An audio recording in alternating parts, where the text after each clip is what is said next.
In this chapter, we find out the next destination is none other than Fishman Island, but the Straw Hats will have to navigate their way through the Florian Triangle to get there, and bounties have gone up.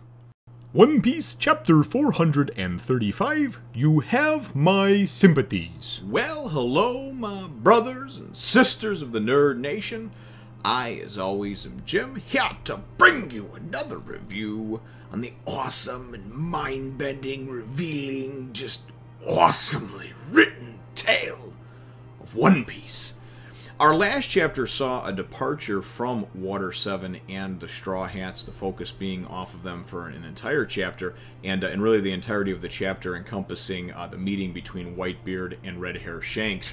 And then, of course, at the last couple pages of the chapter, we saw that Ace has apparently found Blackbeard and come upon him and his crew. So, and that was as Blackbeard was talking about reading in the paper the goings-on and what happened at Enies Lobby, and of course knowing that, or thinking the Straw Hats being rumored to have been at Water 7, so that's where they're going to be heading out for. So that kind of segues, it ends off over there, and kind of segues into this chapter, because this chapter really should have just been called the Bounty Chapter. That's really what the beginning and the end are about, and then there's some things that happen in the middle. Now, we all knew that after Luffy and the Straw Hats pretty much declaring war on the world government and the events of Enies Lobby, at least I figured that their bounties probably would go up, if not significantly.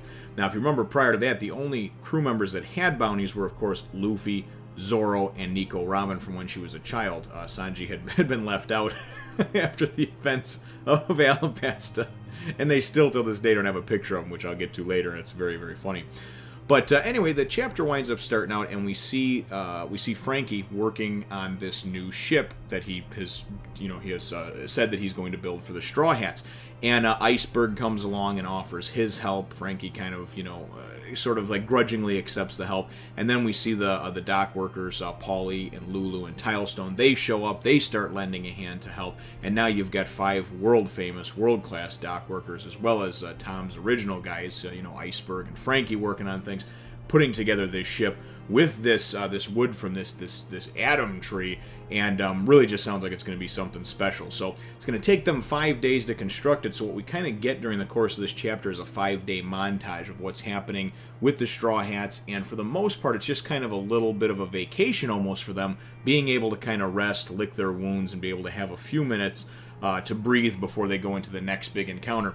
Now, Nami wound up, she goes and checks where she had the 100 million berries stored, and saved, obviously, from the 300 million original. The 200 million was stolen by the Frankie family. That 100 million, though, Luffy went and took and spent apparently a big chunk of, or the majority of, on to throw that huge barbecue party that they wound up having that pretty much all of Water 7 went in on with. So he gets some lumps on his head for it, but really what it does is it kind of sets the table to show that they don't have a whole lot of money again, and she winds up delegating out a little bit of allowance to everybody. Chopper is going to buy some medical books. Zoro doesn't have enough money to buy a new sword. Obviously, one of his swords was broken, and certainly he needs a new sword. And Sanji's looking to probably pick up new ingredients, food, things like that to stock and bring onto this this new ship that has yet to have been seen, other than just in its bare bones form, starting to be built. So, really, what wind up happening too, though, is that on the 3rd day the log pose resets, and Nami, of course, and along with everybody else, is excited they'll actually have a destination to go to next. But she wonders why it's pointing slightly down. She winds up talking to Kokoro, and Kokoro says, well, of course, because the next island is Fishman Island, right? And I'm thinking, Fishman Island? Now that's where, if I remember right, that's where Arlong comes from. And then we also heard a reference to Jinbei, one of the Shichibukai, back, God, I don't even know, 70, 80 chapters into it, they made a reference to him, and of course him being a fisherman, and then of course Arlong originally being, I think, part of his crew, and there being some kind of split amongst them, and that's why Arlong came to the East Blue. And anyway, Fishman Island, but to get to Fishman Island, though, the problem is, she says, is that you have to go and pass through the Florian Triangle. Now, the Florian Triangle reminds me of, and is probably kind of a harkens back to the Bermuda Triangle. More than likely, it's off the coast of Florida, Florian Triangle, and it's an area that anybody who's kind of looked things up and whatnot is widely known for ships, planes, and all other type of, all other manner of sea or aircraft kind of disappearing under mysterious circumstances throughout the years. This seems to be a similar occurrence. Apparently about 100 vessels go missing every year in this Florian Triangle. They have to go straight through that to get to Fishman Island, which even though it's underwater, she says that part's not that complicated. So I wonder how that one's going to be explained. We've already been up in the sky, you know, we've been on plenty of islands that are, you know, level with us. I wonder what it's going to be like to go down to the sea now. So I thought that was kind of cool. Anyway, towards the end of the chapter, though, is when everything gets rounded up and what have you for the bounties.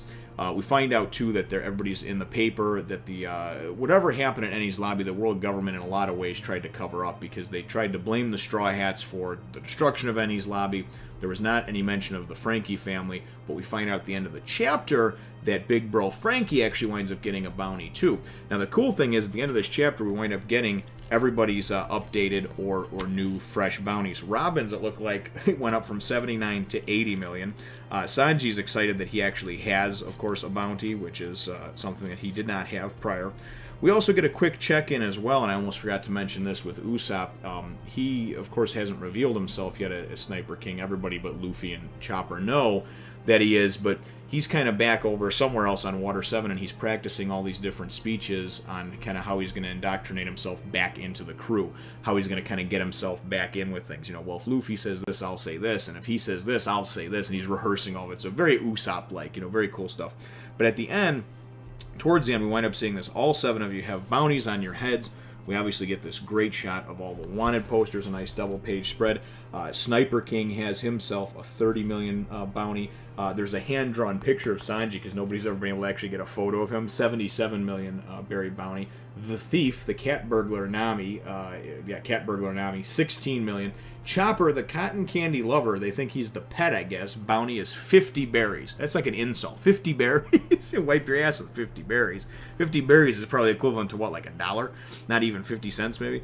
Zoro, the pirate hunter, his went up to 120 million. And Luffy's, Straw Hat Luffy's, went up to a solid 300 million. Right there. There you have it, folks. It's in black and white. And like I said, Robin's is funny because they raised her as 1 million from 79 to 80, and they just kind of have an updated picture of her looking, you know, like in her 20s and hot. So anyway, after that, the last page of it winds up being, because Luffy and everybody, they're excited. Well, Luffy's excited anyway about his Barry's bounty going up and all that stuff. But he didn't care about going to the Florian Triangle either. Basically, Robin was talking about how there's a lot of empty treasure ships, or a lot of empty ships with treasure on it, you know, because they were talking about ghosts and everything else. And Luffy was just like, we'll go, it's cool. Chopper's scared shitless. Anyway, then at the end, they wind up explaining that Big Bro Frankie now has a bounty, and the end of the chapter, which is kind of supposed to be the cataclysmic shocker, but I kind of felt it was coming anyway, is they go and ask the Straw Hats, will you take Frankie with you? You know, he's the son of a pirate anyway, they say, which was a big revelation to me. I didn't know that. We don't know where he came from or who his parents were, because as far as I know, he was just sort of like orphaned or marooned on Water 7 when he was younger, and worked for Tom and worked his way up and everything else. But I thought that was kind of cool, you know, because they come to him and they say, well, you know, you take Big Bro Frank, we don't want him to be, he'll be in danger if he's here again, and obviously if he gets captured again, we won't, without you guys, we wouldn't be able to go and get him back. So I thought that was kind of cool. Certainly, like, I felt like Frankie was coming for a while, though, that, you know, as far as being part of the crew when he was first introduced, not so much, but then as they kind of started to bring him in more, and then I started thinking about it more and more, and I was like, you know what, man? I was like, I think I've seen this blue-haired dude somewhere before, and probably in some kind of advertisement or whatever, as I've, you know, watched some of the One Piece's episodes, I guess, because obviously this is in black and white. But nonetheless, though, very, very cool stuff, and that's how the chapter ends off. So my chapter question for you, brothers and sisters, is what are your thoughts on the bounties being raised for everybody? Now everybody, of course, having one. Do you think they're fair? Do you think they're too high? Do you think they're too low? And what are your overall thoughts on bounties? I'd like to do a separate video actually talking about them, because I feel that the bounty doesn't always reflect, of course, the danger of the actual person that it's on. I mean, you look at somebody like Blackbeard. This guy is obviously a force to be reckoned with if he, you know, his scarred red hair Shanks, and he has no bounty as of yet because he hadn't done shit yet. So to me, bounty is all about like kind of like a most wanted type of thing. It's all like what people know of the crimes you did. Like you can still be like an evil, strong, murderous fuck, but if nobody knows what you did, that you know that you're the one that annihilated that town or took out that other crew of pirates or whatever, then you have no bounty and therefore no danger. No imminent danger in the eyes of the world government. So let me know what your thoughts are, though, on those couple of questions. Leave it in the comments down below. Feel free to hit the thumbs up, the like button, if you should think that I deserve it. subscribe if you haven't done so already. We will look forward to catching all of you in the next one, Nation. As always, thanks for watching, and remember to take a look at my other channels.